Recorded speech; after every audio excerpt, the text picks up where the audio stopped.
So Israel's war against Hamas in Gaza is now well over a year, and now it has opened up multiple fronts, including one in the north vis-a-vis Hezbollah. And of course, there is now fear of a direct retaliation between Israel and Iran for the ballistic missile attacks that happened a few days ago. But now, just in the past hour, we've got fresh details, fresh news coming through. The IDF has put out a tweet saying that 3 terrorists were eliminated in southern Gaza this morning. They're trying to identify all 3 of them. One of them could potentially be Yahya Sinwar, the leader of Hamas. Now, the IDF, if and when they confirm that this is indeed one of the 3 terrorists who was eliminated this morning, is Yahya Sinwar, then that is a huge deal. That will be a body blow to Hamas. This comes on the back of the killing of Mohammed Deif, one of the Hamas commanders, said to be the mastermind behind the October 7th attack, and also after the killing of the political head of Hamas, Ismail Haniyeh, in Tehran some months ago. What may this mean? Not just to the body blows that it has landed on Hamas, but more importantly, what may this mean to the future trajectory of this war, which Israel started on the 7th of October, right after the attacks by Hamas. Let me go across to Mr. Natan Sachs. He is the head of the Center for Middle East Policy at the Brookings Institution. Thank you very much, Mr. Sachs, for joining us. Let me start off by asking you about this new development, the latest one, which has just broken in this past hour. And at the time of this broadcast, the IDF has just put out this tweet saying that they are in the process of confirming whether one of the 3 terrorists eliminated this morning is Yahya Sinwar. What do you make of it? And if it indeed is, how big a deal would it be? So we don't know, of course, if it is. We don't have final confirmation. If it is, it would be a huge success for the IDF. He has been target number 1 in this war. He's a man with thousands of the blood of thousands on his hands, Israelis, but of course tens of thousands of Gazans who have died in the war that he started on the morning of October 7th. He was the main mastermind, together with Mohammed Deif, as you mentioned, and the leader of Hamas in the Gaza Strip, now also nominally the political leader of Hamas in general. The main man behind this whole war, this whole horrific year, is Yahya Sinwar. If he is dead, it is a modicum of justice, but it would also open the possibilities for this war finally to wind down and bringing some solace to the people in Gaza, in Israel, and elsewhere. If it is true, it is momentous, and it could turn a real page in this war. Like I said, we're still waiting for final confirmation from the IDF. But this does come on the back of the killing of Mohammed Deif, the military commander who was widely believed to be the one who orchestrated the October 7th attacks, and the killing of Ismail Haniyeh, the political head of Hamas in Tehran while he was there for the inauguration of the new Iranian president. So would it be fair to say that the top leadership of Hamas would be eliminated if the Sinwar news is confirmed? Yes, absolutely. And Sinwar was the main man behind all decisions recently. We saw Haniyeh, nominally the political head, who lived in a lavish life in Doha. He would convey Hamas decisions, but the decision-making was all done by Sinwar himself. Sinwar was close to Mohammed Deif, who had been the military commander, the commander of the military wing, the Qassam brigades of Hamas inside Gaza. But it was Sinwar who in recent years had led Hamas, decided the tone, and he is the one who decided on October 7th and pulling the trigger there, possibly surprising some of the members of the leadership of Hamas. If he is indeed gone, then an important part of the leadership, certainly the most senior man in Hamas, will be removed from the scene. There are still other leaders. There are others who live especially abroad.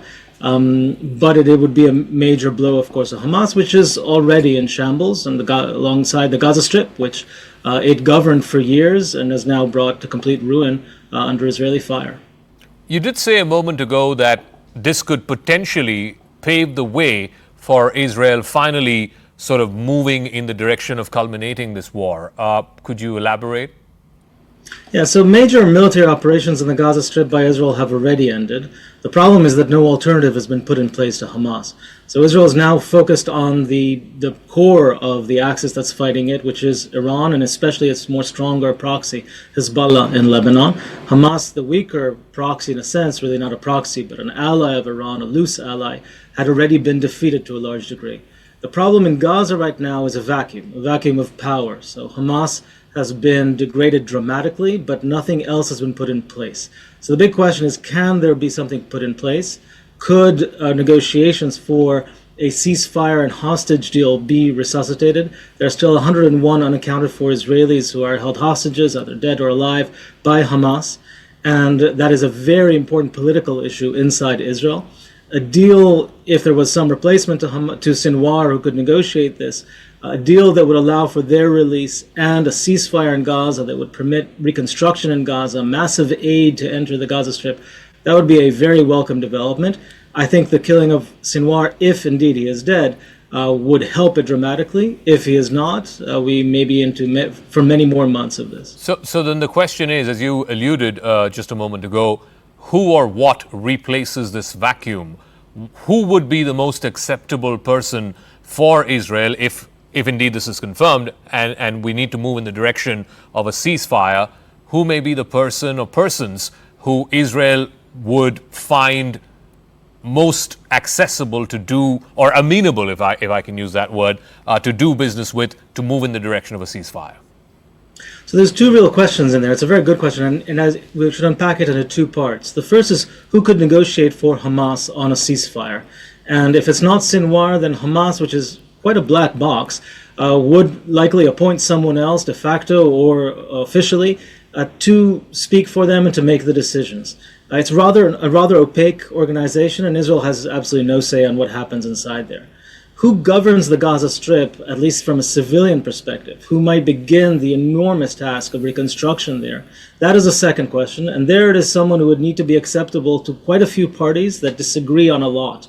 It would likely need to be someone of the secular Palestinian camp, in other words, opposed to Hamas, but perhaps not tied directly to the Palestinian Authority, which has lost a lot of legitimacy among Palestinians themselves. It would need to be someone who could work with the Israelis, but also someone who could likely work with the Gulf countries, such as the UAE, where a lot of the funds will have to come from. The task of rebuilding the Gaza Strip will be enormous and enormously expensive, and the likely source, the only ones who could really do it on a ready basis, would be the Gulf countries if they were satisfied that there were the political conditions met for them. And of course, behind all of those, there is also the United States and remnants of Hamas, who will continue to fight and probably try to undermine this process, egged on by Iran, who will continue its fight and has absolutely no interest in seeing a secular Palestinian rebuilding of the Gaza Strip out of the rubble that it is right now. Iran has been working very hard at this for decades, as we've seen in Lebanon and in the Gaza Strip, and more recently in the West Bank. They will not stop, and that is part of why the challenge is so enormous. So I wanted to widen it to the Iran question, because that is the question that's top of mind for everyone, which is that it's not just a case of if Israel will retaliate for the ballistic missile attack that Iran carried out on cities like Tel Aviv and Jerusalem a few weeks ago. It's a question of when. And we're given to understand we could see a response as early as in the next few days. What may the nature of that response be? So, of course, we don't know precisely, and there's a lot of disinformation going around, but there have been very intensive discussions between the United States and Israel on just this point.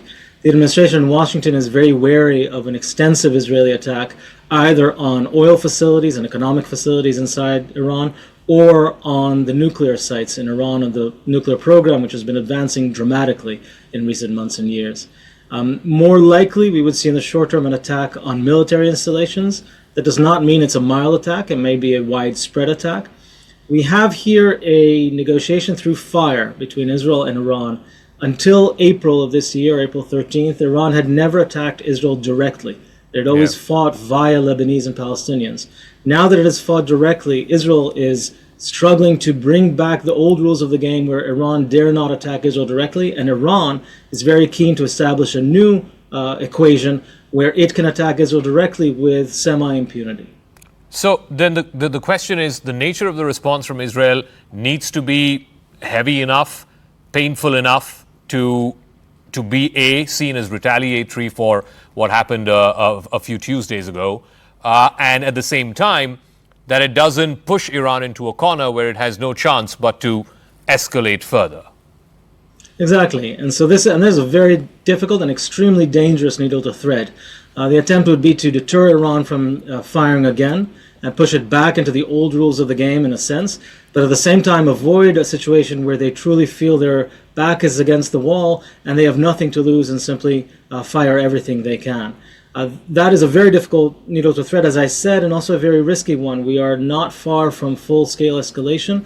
We've been close to that for many weeks and months, but it is now extremely dicey.